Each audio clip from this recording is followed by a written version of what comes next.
really well to doing the online learning stuff. You're getting your stuff done really nicely. I appreciate that. Hey, good morning, Lucas. Morning, Brett.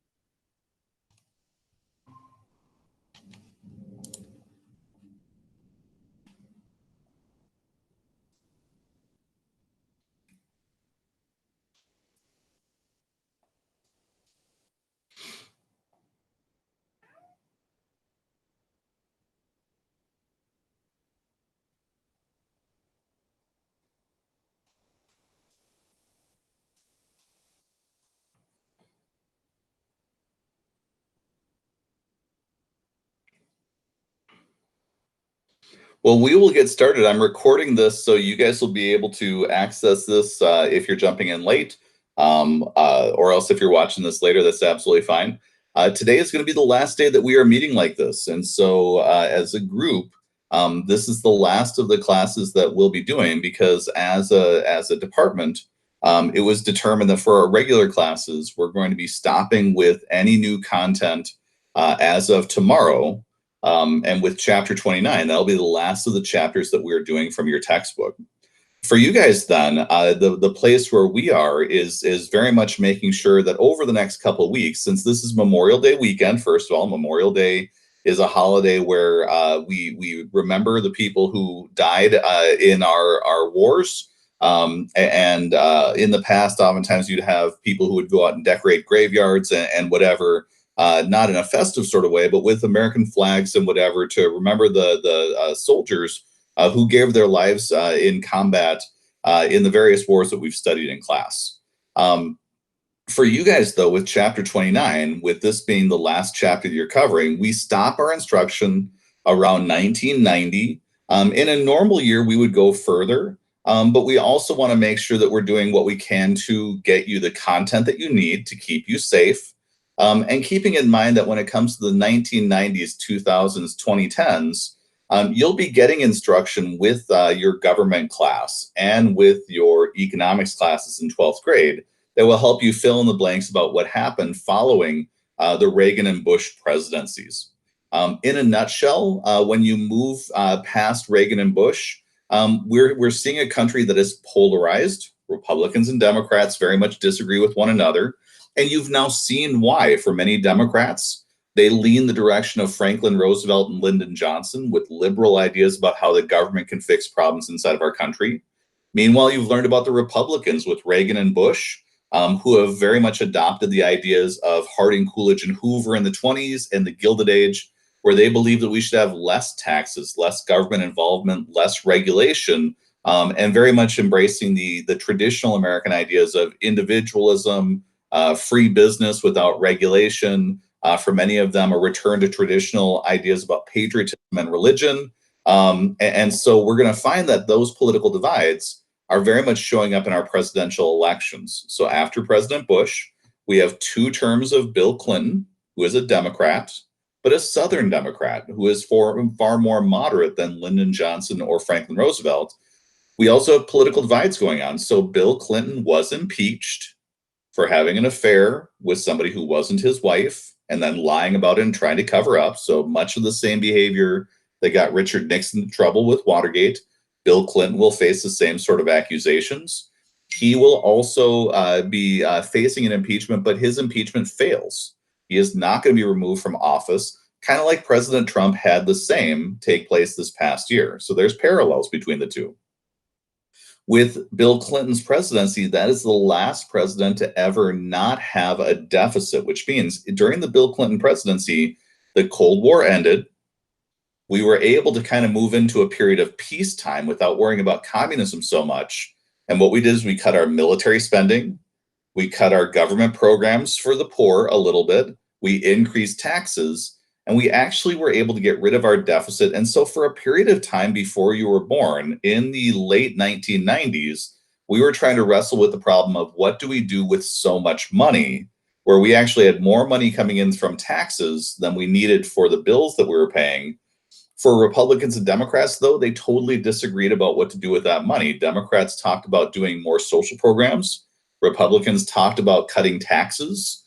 I would have loved to have seen them getting rid of the debt that you and I are going to be able to pay off for the rest of our lifetimes. But when we moved into the next presidency with George W. Bush, all of that changed. So if you've studied anything with September 11th and the war on terrorism, we're going to enter into another war. We have a little gap between the Cold War and the war on terrorism.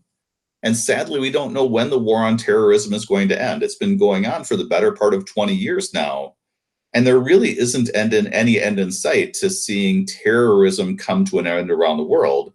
But the problem is during the George W. Bush presidency, like Reagan before him, he increased military spending, he cut taxes, our deficits went up. And then at the end of President Bush's presidency, we had a gigantic economic crash.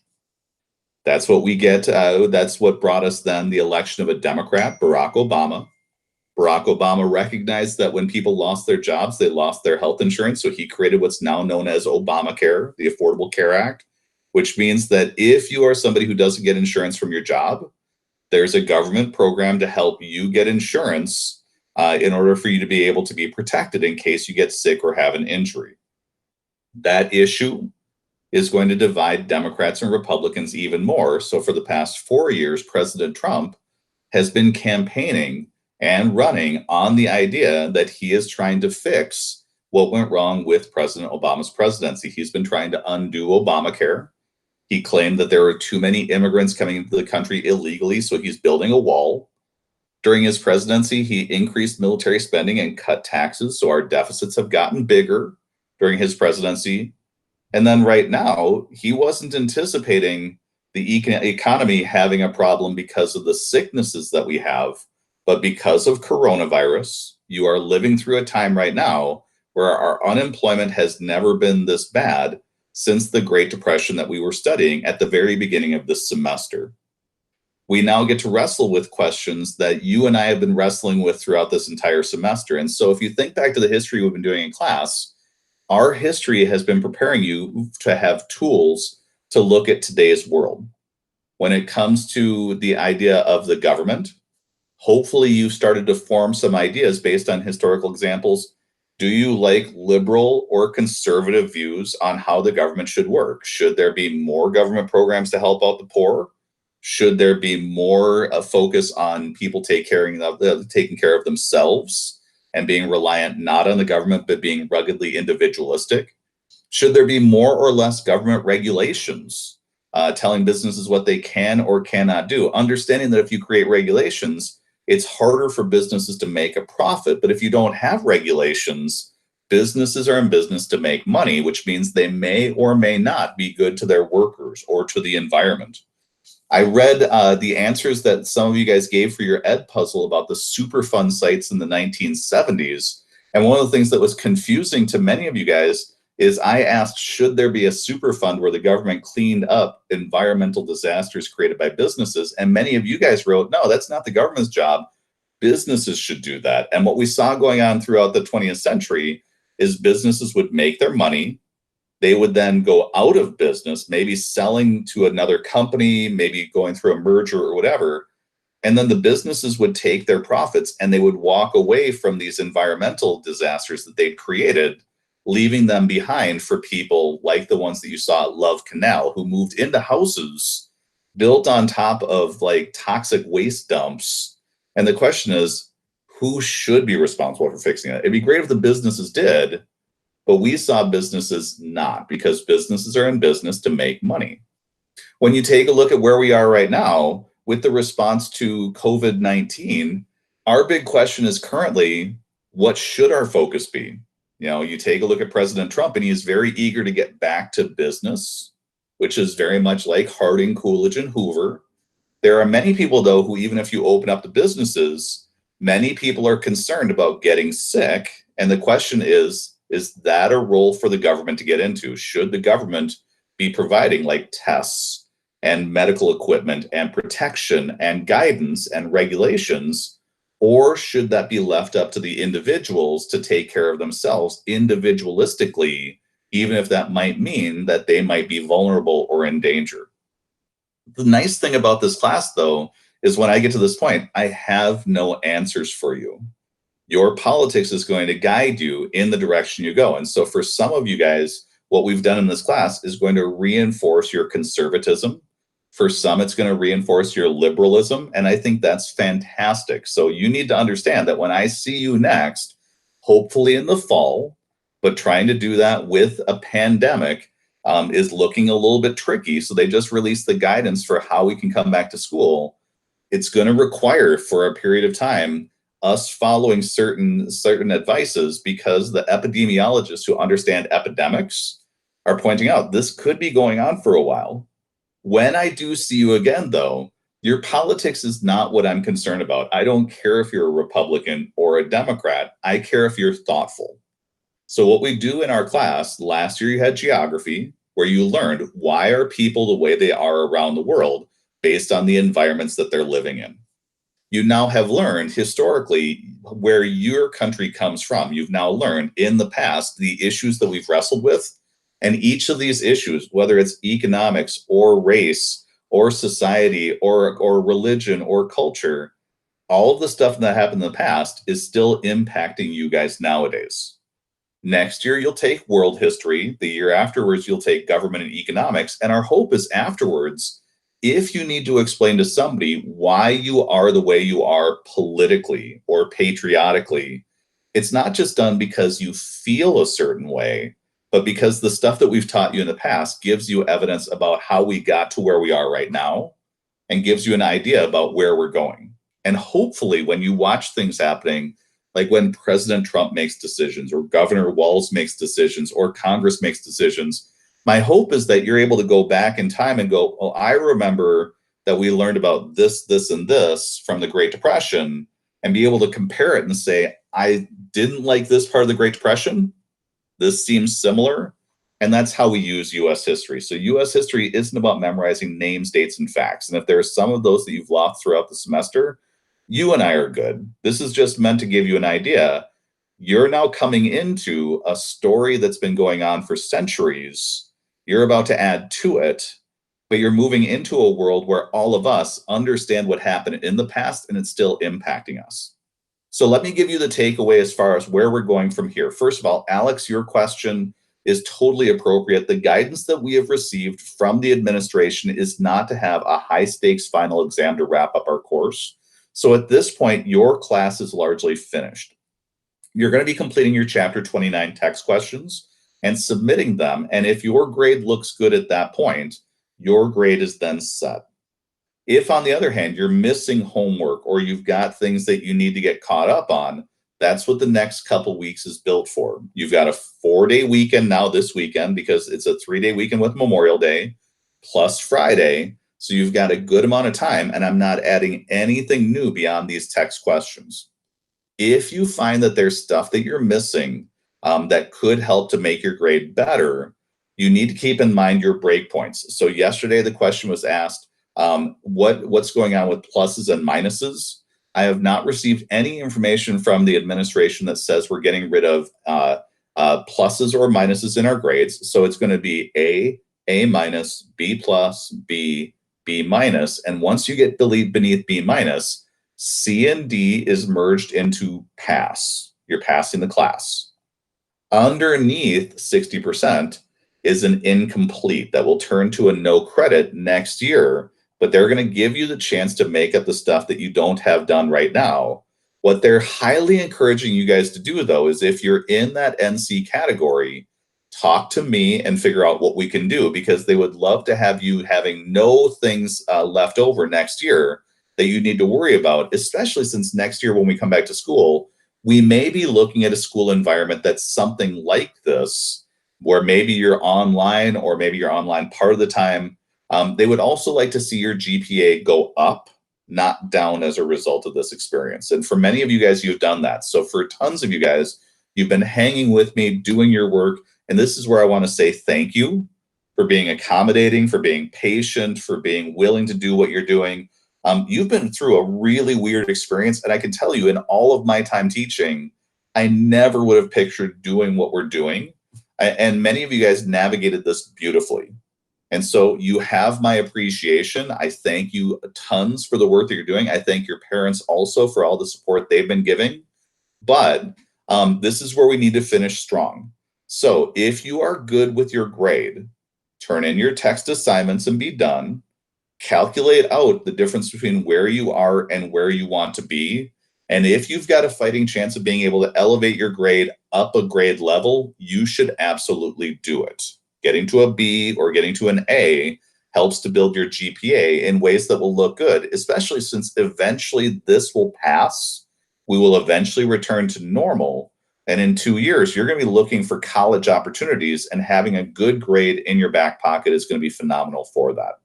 So at this point, what I want to say to you is this: if you are good with your grades, at this point, there is going to be no new content and no more meetings.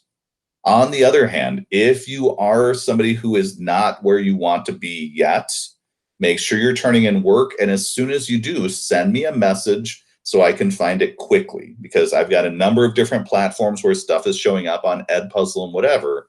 And so I'll find it eventually. But if you give me a heads up of, hey, I just turned this in, I can then look for it. I can then send you a message back telling you it's done. You can see the grade impact. And what you should be looking for is, what is the level that you want to get to? Once you get there, you're good. Okay. So there's not going to be a lot of new assignments that are going in. At this point, you're trying to protect what you have and make it better.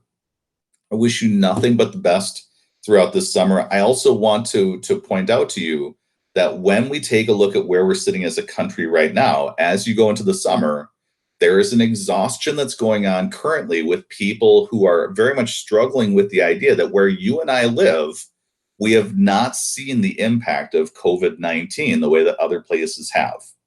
This isn't because this isn't something that's serious. Instead, your state took this problem very seriously, shut down everything to make sure that the spread wasn't gigantic. You're now going to be hearing people talking about going back to normal, which is totally what we should be thinking about doing. As we do so, though, we want to trust science and watch what's taking place. So there's a solid chance that during this process, we will try to go back to normal. We'll probably see people getting sick. We might need to even step back a little bit and slow down our reopening if we discover that the pandemic is starting to spread. Part of what we're worried about is not that this is something that we're going to try to prevent people from getting ever. We're trying to make sure that we spread this out enough so that we don't have our hospitals getting overwhelmed, so that we have enough supplies. And for many of you guys who are going to jobs this summer, we want to make sure that you're protected. So if you're working at a place like a grocery store or a restaurant, we understand that at those jobs, you typically don't get health insurance. You're hopefully getting insurance from your parents. And we understand that while it's great that you get a job, we want to keep you healthy and safe. And we also want to keep your family financially protected. So if you do get sick, we want to make sure that you've got a place to get to be able to get the treatment you need. And hopefully sometime we're able to get a vaccine or a treatment that works well with this disease. So as you navigate this summer, be smart, be safe. Social distancing is the right way to go, so you're not getting super close to people. And if you do have questions and that I can help out with, feel free to let me know. But keep engaged with what the news is doing so you can see what's happening in the world itself. And hopefully this will pass as soon as it possibly can, because it will be really nice to get back to normal. And I'm really excited to be able to see you guys in person. And I'm really saddened by the fact that our time together was cut short and we had to do this electronically. So while it was nice to get you guys some help educationally, it would have been so much better to do it in person. So you have my best wishes for health and safety and prosperity. I want you to get the best grade possible. Keep me in the loop if I can help out. And in particular, if your grade is in jeopardy or you've got questions and you need to meet with me personally, feel free to send an email. I am happy to create a Google Meet to meet with you individually to talk about your situation. At this point, if you're good, I am all good too. It has been a pleasure working with you guys this school year. Make sure you finish strong. And at this point, if you are good, you can drop off and I will hopefully see you in the fall.